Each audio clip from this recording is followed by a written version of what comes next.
Hey, what up though? Paper Chase Sports. Like the video, subscribe to the channel, man. Hey, it's been a while, but I just wanted to talk real quick about this this reclass stuff and then the super senior stuff that's going on, at the high school and the collegiate levels. This conversation is gaining attention, it's gaining a lot of traction, amongst the public now. It has been going on, in the athletic circles for some time, but it's finally starting to hit the public forefront as far as, reclassing and these reclassing kids in high school that, they hold their kids back at a certain point so that way they can, get an extra year of high school to play a little bit longer. And then you got these the other side of it where in college, they're talking about the 24 and the 25-year-old college players. Of course, as we all know, a lot of those college players had that extra year from COVID, right? So you get 5 years to play 4 years, typically standard, in college. That's how college eligibility works. But of course, due to COVID, that granted everybody who attended college in 2020 a 6th year for free. So essentially, all those players who played from 2020, who played that 2020 season, they all got a 6th year. All right. So we shouldn't see too many more 25-year-olds. Of course, you will see the 24-year-old seniors. And now with the kids who are reclassing from high school. So I'm going to put this all together for you guys, man. So it's a lot of conversation about it. And I just want to put it all together and give my take on this. So my take is, what I think you should do. And let me give you my background. I am in the youth sports world. I actually am a track coach, and so I see athletes all the time. There's kids who are really good athletes. There's kids who are freak athletes, all right? And that's the categories I'm going to use for the purposes of this video, right? So if you're a freak athlete, you need to be trying to get to college immediately. You need to be trying to get to the pros immediately as well, okay? You need to be trying to get on the fast track if you are one of these freak athletes, okay? I see it all the time in the youth circuits, and of course, you never know how kids are ultimately going to pan out when they grow up, but you see the ones that are freaks, and you're like, hey, you need to hurry up and try to get to that money as quickly as possible and capitalize on your opportunity while you have it, right? The longer you can stay a pro, obviously you get multiple pro contracts. That's generational wealth. The first contract, is obviously you're going to be well taken care of. You're going to be very well off. It's that second contract. Usually that's when you're going to get the generational wealth.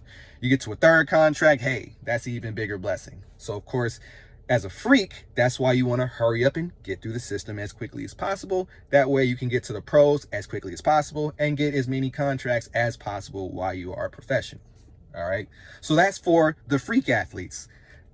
That's the 1% of the 1%. Now, if you're not that 1% of the 1% and you're not one of those freaks, that's a surefire professional, you probably do need to extend that time as much as you can in college. All right. Now, college, we just mentioned it. College has got these athletes now who are 23, 24 years old because we have kids who are reclassing and they've got their 5 years once they get to college. So they're not getting to college until they're 19, in some cases 20 years old.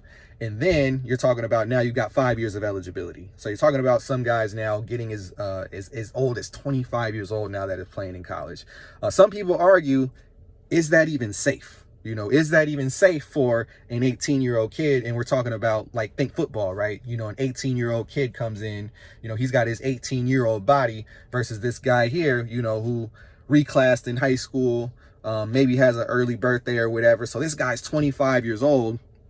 And he's on his last year, of eligibility, and he's maxed it all out. He's maxed out all his capabilities. He reclassed, he redshirted. So this guy's the oldest you could possibly be, and his birthday's a certain time of year. So he's 25 years old, Is it even safe for an 18-year-old to play against kids like that? Well, some might argue if you're not one of the freaks, maybe you shouldn't, maybe you should. Maybe it's safer for those kids to stay in high school another year.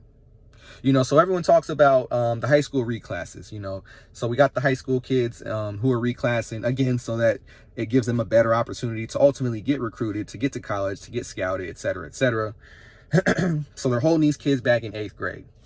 Well, I think if you don't have a freak athlete, hey, do what you got to do to compete, because ultimately those kids who are not freaks, now that there's NIL involved, it's in their best interest to maximize their time in college, right? Because that's going to be The good athletes slice of the apple. You know, they're going to have 5 years, you know, to capitalize and get that NIL money.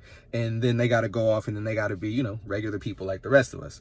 Versus that freak athlete that, you know, they're going to stop. They're going to get some NIL money, but that's not the end game for them. They want that professional money. You see what I'm saying? So that's kind of my stance, you know, on this whole reclassing stuff. I think if you're in that category of good athlete, hey, maybe it's something that it's something that you should strongly consider, you know, if you think it greatly improves your chances.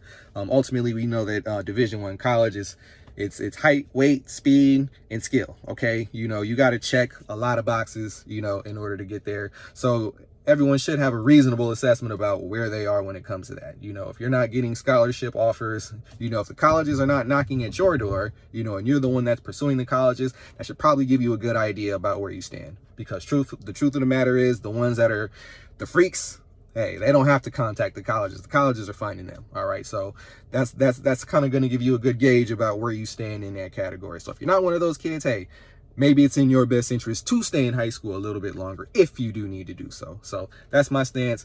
Let me know what you